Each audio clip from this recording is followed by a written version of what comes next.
Thank you very much, everybody. It's a great honor to have Prime Minister Mark Carney with us. As you know, just a few days ago, he won a very big election in Canada. And I think I was probably the greatest thing that happened to him, but I can't take vote credit. His party was losing by a lot, and he ended up winning. So I really want to congratulate him. It was probably one of the greatest comebacks in the history of politics, maybe even greater than mine. You know. But I want to just congratulate you. That was a great election, actually. We were watching it with interest, and I think Canada chose a very talented person, a very good person, because we spoke before the election quite a few times. And it's an honor to have you at the White House and the Oval Office. And you see the new and improved Oval Office as it becomes more and more beautiful with love. You know, we handle it with great love and 24-karat gold. That always helps, too. Right? But it's been a lot of fun. We're going over some of the beautiful pictures that were stored in the vaults that were for many, many years, in some cases over 100 years. They were stored in vaults of the great presidents, or almost great presidents, all having a reason for being up, every one of them. So it's very interesting. But I just want to congratulate you, and ran a really great race. I watched the debate. I thought you were excellent. And I think we have a lot of things in common. We have some tough points to go over, and that'll be fine. We're going to also be discussing Ukraine, Russia, the war, because Mark wants it ended as quickly as I do. I think it has to end. We had some very good news last night. The Houthis have announced that they are not, or they've announced to us at least, that they don't want to fight anymore. They just don't want to fight. And we will honor that, and we will stop the bombings, and they have capitulated, but more importantly, we will take their word. They say they will not be blowing up ships anymore, and that's what the purpose of what we were doing. So that's just news. We just found out about that. So I think that's very, very positive. They were knocking out a lot of ships going, as you know, sailing beautifully down the various seas. It wasn't just a canal, it was a lot of other places. And I will accept their word, and we are going to stop the bombing of the Houthis, effective immediately. And Marco, you'll let everybody know that, okay? Do you have something to say about that, by the way? It's a pretty big announcement. Yeah, this was always a freedom of navigation mission. These guys, these are, you know, a band of individuals with advanced weaponry that were threatening global shipping, and the job was to get that to stop. And if it's going to stop, then we can stop. And I think it's an important development. And we'll have maybe before, we're going to, as you know, the Middle East, Saudi Arabia. We're going to UAE and Qatar. And that'll be, I guess, Monday night. Some of you are coming with us. I think before then, we're going to have a very, very big announcement to make, like as big as it gets. And I won't tell you on what, but it's going to, and it's very positive. I'd tell you if it was negative or positive. I can't keep that out. It is really, really positive. And that announcement will be made either Thursday or Friday or Monday before we leave. But it'll be one of the most important announcements that have been made in many years about a certain subject, very important subject. So you'll all be here. Mark, would you like to say a few words? Well, thank you, Mr. President. I'm on the edge of my seat, actually, I for the know. big announcement. But thank you for your hospitality and above all, for your leadership. You're a transformational president, focus on the economy with a relentless focus on the American worker, securing your borders, ending the scourge of fentanyl and other opioids, and securing the world. And I've been elected with my colleagues here. With the help of my colleagues here, I'm going to spread the credit to transform Canada with a similar focus on the economy, securing our borders, again on fentanyl, much greater focus on defense and security, securing the Arctic and developing the Arctic. And you know, the history of Canada and the U.S. is we're stronger when we work together, and there's many opportunities to work together. And I look forward to, you know, addressing some of those issues that we have, but also finding those areas of mutual cooperation so we can move forward. That's great. Very nice. Thank you very much. It's a very nice statement. Mr. President, Anybody? Mr. President, is USMCA dead? No, it was actually very effective, and it's still very effective, but people have to follow it. So, that's been a problem. People haven't followed it. But it was a transitional step a little bit, and as you know, it terminates fairly shortly. It gets renegotiated very shortly. But I thought it was a very positive step from NAFTA. NAFTA was the worst trade deal in the history of our country, probably in the history of the world. And this was a transitional deal, and we'll see what happens. We're going to be starting to possibly renegotiate that if it's even necessary. I don't know that it's necessary anymore, but it served a very good purpose. And the biggest purpose it served is we got rid of NAFTA. NAFTA was a very unfair deal for the United States. Very, very terrible deal. It should have never been made. It was made many years ago, but it should have never been made. Yeah. Canada and the United States. Would you like to see your first trade deal be with Canada? I would love that. Look, I have a lot of respect for this man, and I watched him come up, in a sense, through the ranks when he wasn't given much of a chance, and he ran a really great campaign. He did a really great debate. I think that debate was very helpful. I was going to raise my hand. I don't know if that's good or bad. I shouldn't say that. That might hurt you. But no, he ran a really great election, I thought. And yeah, something could happen. Something could happen. Yeah, please. What's the top concession you want out of Canada? The top concession you want out of Canada? Concession? Yes. Friendship. But that's not a concession. No, we're going to be friends with Canada. Regardless of anything, we're going to be friends with Canada. Canada is a very special place to me. I know so many people that live in Canada. My parents had relatives that lived in Canada, my mother in particular. And I love Canada. I have a lot of respect for the Canadians. Wayne Gretzky, how good, the great one. You happen to have a very, very good hockey player right here on the Capitals, who I have a lot of respect. He is a big, tough cookie, too. He just broke the record. And he's a great guy, and we had the team here, and I got to know a lot of the players. But now Canada is a very special place. Yeah, please. Mr. President, and Mr. Prime Minister, I'd like to get your response to this too. But Mr. President, you have said that Canada should become the 51st state. Yeah. No. Well, I still believe that, but it takes two to tango, right? But no, I do. I believe it would be a massive tax cut for the Canadian citizens.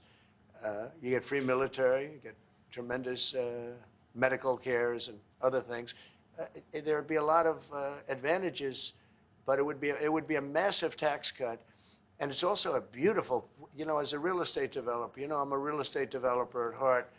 When you get rid of that artificially drawn line, somebody drew that line many years ago with like a ruler, just a straight line right across the top of the country. When you look at that beautiful formation when it's together, I'm a very artistic person, but when I looked at that beauty, I said that's the way it was meant to be. But I do feel it's much better for Canada, but we're not going to be discussing that unless somebody wants to discuss it. I think that there are tremendous benefits to the Canadian citizens, tremendously lower taxes, free military, which honestly we give you essentially anyway because we're protecting Canada if you ever had a problem. But I think it would really be a wonderful marriage because it's two places that get along very well. They like each other a lot. Well, if I may, as you know from real estate, there are some places that are never for sale. That's true. We're sitting in one right now, Buckingham Palace that you visited as well. That's true. And having met with the owners of Canada over the course of the campaign last several months, it's not for sale, won't be for sale ever. But the opportunity is in the partnership and what we can build together. And we have done that in the past. And part of that, as the President just said, is with respect to our own security. And my government is committed for a step change in our investment in Canadian security and our partnership, and I'll say this as well, that the President has revitalized international security, revitalized NATO, and us playing our full weight in NATO, and that will be part of it. And they have, I must say, Canada is stepping up the military participation because Mark knew, you know, they were low, and now they're stepping it up, and that's a very important thing. But never say never. Never say never. Why?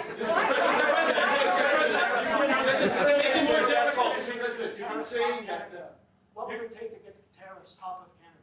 Well, we'll be talking about different things. Like, you know, we want to protect our automobile business, and so does Mark. But we want to make the automobiles, and we want to, you know, we have a tremendous abundance of energy, more than any country. We have, just in Alaska alone, Anwar has been reopened now. Anwar is probably the largest find anywhere in the world. They say it's larger than Saudi Arabia. I don't know, but it's a lot. But we have tremendous amounts of energy. Other countries don't. We're both lucky in that way. They have energy. We have energy. We have more than we can ever use and more than we could ever sell, actually, and you have the same thing. So we're two countries that are very lucky. If you look at China, they don't have that. You know, it's a big disadvantage. Other countries, most countries don't have. You know, most countries don't have that.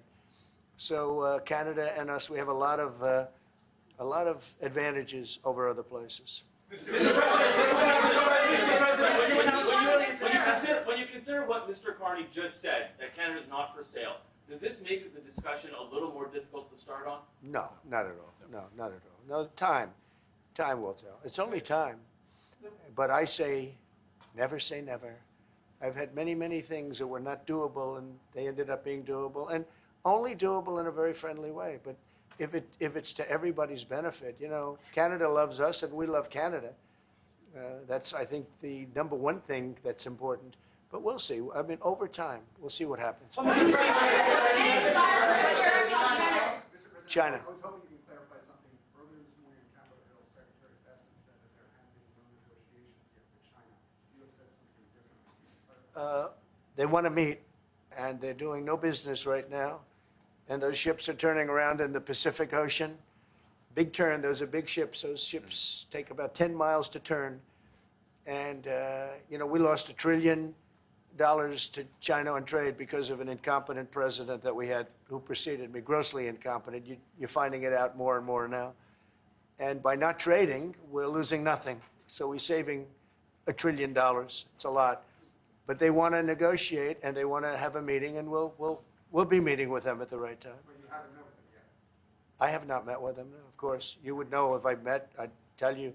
They want to meet, but, you know, we are right now, look, they're suffering greatly. Their economy is suffering greatly because they're not doing trade with the U.S., and they made most of their money off the U.S. Don't kid yourself. They don't make the money off other countries like this. And they were making, we had a trade imbalance. We had a deficit, or they had a surplus, another way of saying it, of more than $1 trillion. Think of it, more than $1 trillion. And because of 145%, that's the only reason, but because of, they have now 145% tariff, there's no trading. You can't trade with 145%. We are, therefore, making, in a certain way, I guess, $1.1 trillion. In other words, we're not losing $1.1 trillion. Our deficit is much better. When I started, I say we were losing billions of dollars a day on trade. That's rapidly turning around. We looked at numbers this morning. So we were losing, the United States during Biden was losing more than, I won't even give you numbers because they're so embarrassing, but billions of dollars a day on trade. Those numbers are rapidly turning between the tariffs. Don't forget, we're now getting 25% on cars, 25% on aluminum, 25% on steel, and maybe more importantly, massive numbers of companies are moving into the United States. Honda, we have tremendous, the car companies are moving in at levels we've never seen before. The biggest investment ever made in the United States is being made right now. Trillions of dollars. I would say we could be at $9 trillion. You could go back to other presidents. They haven't had $1 trillion for their entire term. Look at Biden. He had bad numbers. People were leaving. They weren't coming in. They were leaving with Biden, and he didn't know the difference. The only thing he knew is people coming in. You know who they were? Illegal immigrants, okay, from prisons, from mental institutions, from all sorts of places that weren't good, from gangs, from Venezuela. They were coming in and they were criminals and murderers. 11,888 people that murdered, and at least half of them murdered more than one person.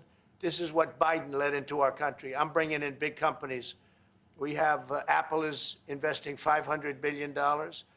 We have Jensen, as you know, is going to be 500 biggest chip maker, or chip thinker, I call him. He's really a thinker more than a maker. But we also have the maker, Mr. Wei. I get to know them all in the last, it was a cram course. But they're all moving into America because of the tariffs. And I don't think people have appreciated it. Some people do. Some of the smart people do. So we have more money coming in. It's really an amazing thing. We have more money being invested in the United States now than at any time ever before in our history, and it's not even close. And I think the real number could be 9 or 10 trillion. We don't know everybody that's doing it. We have many. I just heard about a plant that's being built right now, a very, very top-of-the-line company, and they didn't come to the White House. They're just doing it because they're making it because if they build here, there are no tariffs. And this is the big market. This is the market. That sets us apart from it. This is the market where everyone wants to be. Now, if I didn't come here and do this, all of a sudden we wouldn't be the market where everyone wants to be. So we were able to do it in time. But we're going to have a great announcement. And I'm not necessarily saying it's on trade.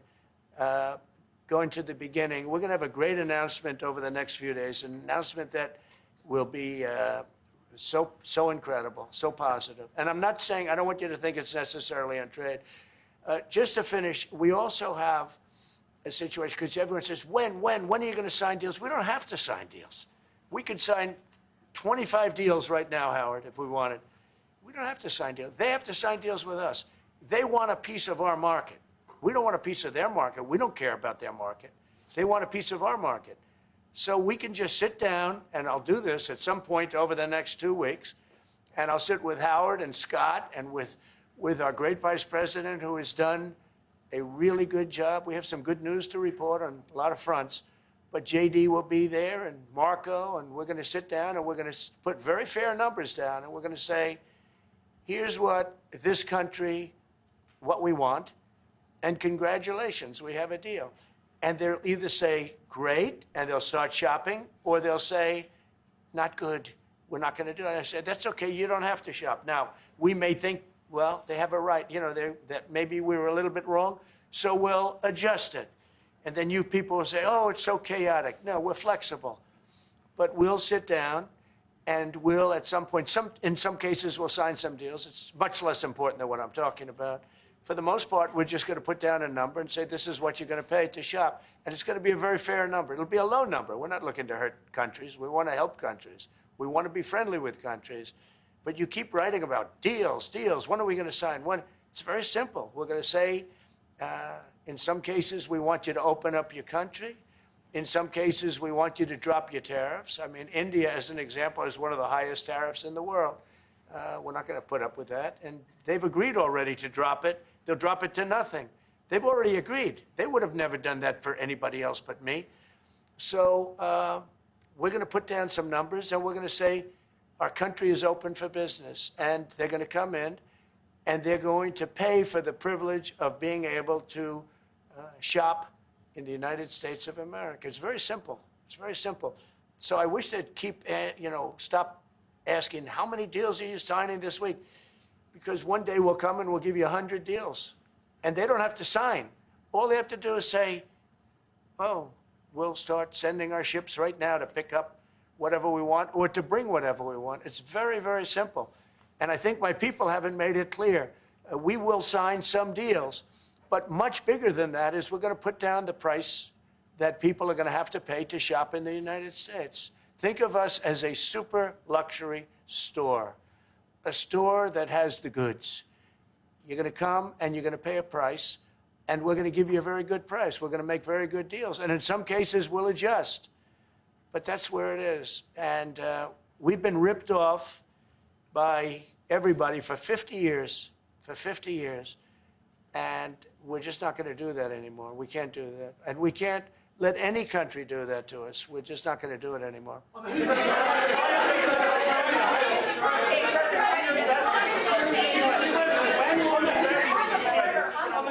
you tell us a bit more about the deal that you've reached with the Houthis? No, it's not a deal. They've said, please don't bomb us anymore, and we're not going to attack your ships. And where did you hear about that? It doesn't matter where I hear it. The very good source, I could tell you. Very, very good source. Would you say, Marco? I would say pretty good, right, JD? A very good source. No, they don't want to be. They don't want to be. They don't want to be bombed anymore. You know, I sort of thought that would happen. No, no, behind you, please. Clarifying something you said on USMCA, is the U.S. prepared to walk away from that pact? From what pact? USMCA. No. It's fine. It's there. It's good. We use it for certain things. It's there. We have the USMCA is a good deal for everybody. I won't say this about Mark, but I didn't like his predecessor. I didn't like a person that worked for. She was terrible, actually. She was a terrible person. And she really hurt that deal very badly because she tried to take advantage of the deal and she didn't get away with it. You know who I'm talking about. But so, you know, we had a bad relationship having to do with the fact that we disagreed with the way they viewed the deal. And we ended it. You know, we ended that relationship pretty much. The USMCA is great for all countries. It's good for all countries. We do have a negotiation coming up over the next year or so to adjust it or terminate it. Mr. President. I'll say a word on USMCA if I may, Mr. President. It is a basis for a broader negotiation. Some things about it are going to have to change. And part of the way you've conducted these tariffs has taken advantage of existing aspects of USMCA. So it's going to have to change. There's other elements that are come, and that's part of what we're going to discuss. Right. During the campaign, Prime Minister Carney talked about the American vitriol. How do you react if Canada decided not to shop in the American store as much as before and decided to partner with other countries? Well, we don't do much business with Canada from our standpoint. They do a lot of business with us. We're at like 4%. And usually those things don't last very long. You know, we have great things, great product. The kind of product we sell, nobody else can sell, including military. Look, we make the best military equipment in the world, and Canada buys our military equipment, which we appreciate. But we make the best military equipment in the world by far. The missiles, the submarines, everything. Everything we have is really top notch. I rebuilt our military during our last term. Stupidly, we gave some away to Afghanistan, which shouldn't have happened. But that was, I think it was the most embarrassing moment in the history of our country. It was just very incompetent people. But if you look, the man that's now the head of our Joint Chiefs, he led the attack on ISIS for me. That's why he's the head of the Joint Chiefs. And Raisin Kane, he was unbelievable. And as you know, we defeated ISIS. In 3 weeks. It was supposed to take 5 years. We did it in 3 weeks. And he ran the campaign. I said, I like him. But I knew him before. I went to Iraq, and we agreed to a plan, and that was the plan. And as you know, we did it in record time. So we have, you know, we have the best equipment in the world. We have the best, a lot of things. And but Canada, it does a lot more business with us than we do with Canada. Yeah. Mr. President. And as you measure your investments, Mr. President, when do you think the investments that you've announced, the trillions, will finally hit economic data this year? When you're saying about the tariffs? No, about the investments that you've announced. Oh, it's hitting right now. Look, they're already starting AI plants. These are not people that look for financing. That's a good thing. You know, in real estate, you get a site, then you have to look for financing, you have to get your zoning, you know, 5 years later you start building, you get a bank, then the bank's no good. And these people have massive amounts of cash. The CHIPS Act was a ridiculous thing because that doesn't get them to build. All we did is hand very wealthy companies money. The CHIPS Act that was done by Biden. Billions, we give them billions of dollars. They don't even have to do anything with it. And then if you weren't, if you didn't have, and I don't want to be a wise guy, but if you didn't go with the DEI, if you didn't go with all of the different things, woke, if you weren't woke, you couldn't even use the money. You had to have a certain percentage of this and that and that and that. It's impossible to have. The companies actually complained to me. They said, they gave me all this money, but nobody can get these people to do anything. I mean, look, President Obama, and if he wanted help, I'd give him help because I'm a really good builder and I build on time, on budget. He's building his library in Chicago. It's a disaster. And he said something to the effect, I only want DEI, I only want woke. He wants woke people to build it. Well, he got woke people, and they have massive cost overruns. The job is stopped. I don't know. It's a disaster. And I don't like that happening because I think it's bad for the presidency that a thing like that should happen. He's got a library that's a disaster. And he wanted to be very politically correct, and he didn't use good, hard, tough, mean construction workers that I love, Marco. I love those construction workers. But he didn't want construction workers. He wanted people that, like, never did it before, and he's got a disaster in his hands.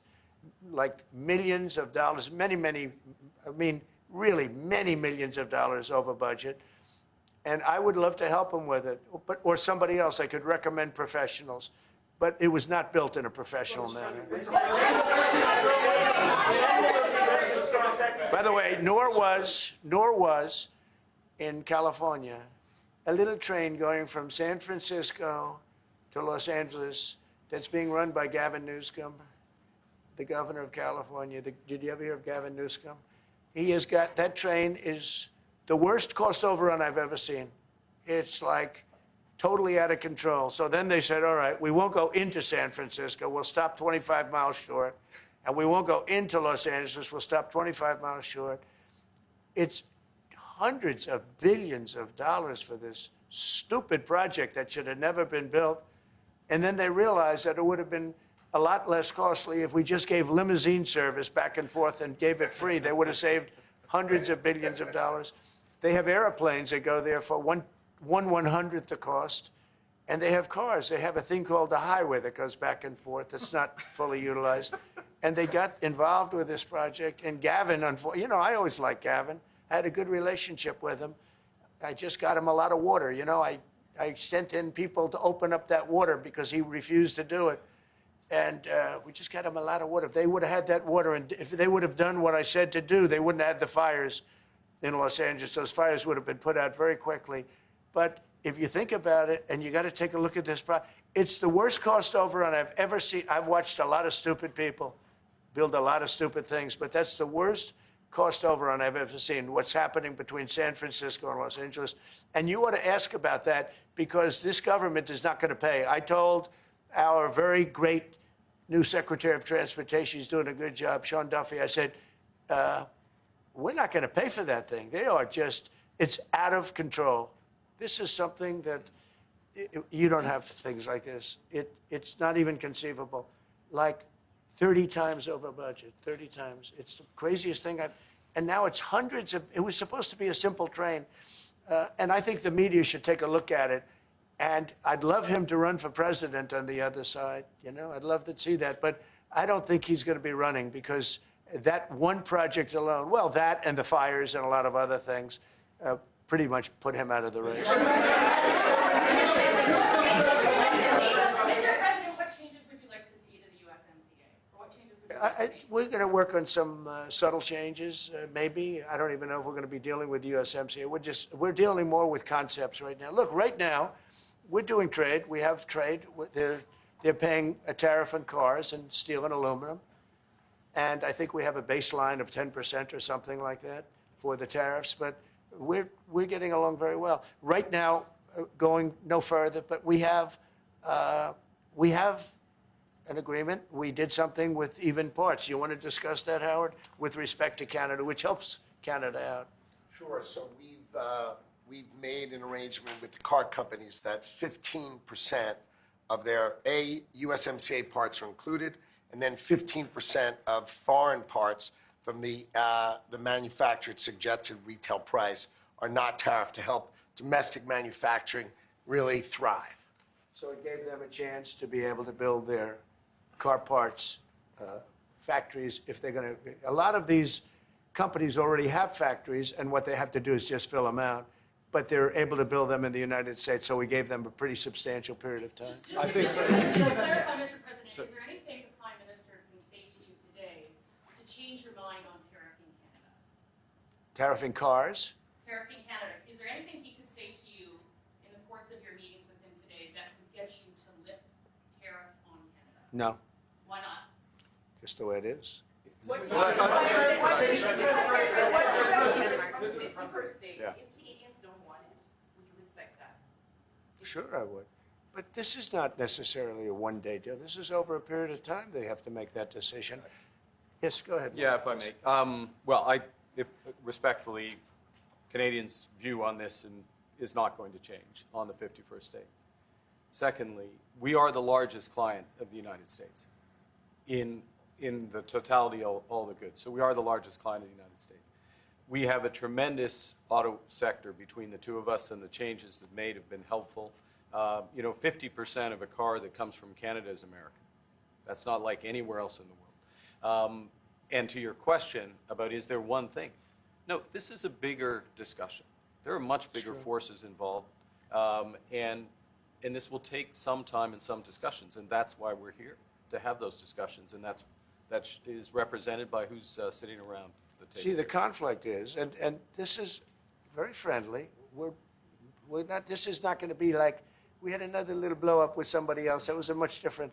This is a very friendly conversation, but we want to make our own cars. We don't really want cars from Canada, and we put tariffs on cars from Canada, and at a certain point, it won't make economic sense for Canada to build those cars. And we don't want steel from Canada because we're making our own steel, and we're having massive steel plants being built right now as we speak. We really don't want Canadian steel, and we don't want Canadian aluminum and various other things because we want to be able to do it ourselves. And we, because of past thinking of people, we have a tremendous deficit with Canada. In other words, they have a surplus with us. And there's no reason for us to be subsidizing Canada. Canada's a place that will have to be able to take care of itself economically. I assume they can. I will tell you that Trudeau, when I spoke to him, I used to call him Governor Trudeau. I think that probably didn't help his election. But when I spoke to him, I said, so why are we taking your cars? Why are we taking we want to make them ourselves. I mean, I said, and if the price of your cars went up, or if we put a tariff on your cars of 25%, what would that mean to you? He said, that would mean the end of Canada. He actually said that to me. And I said, that's a strange answer, but I understand his answer.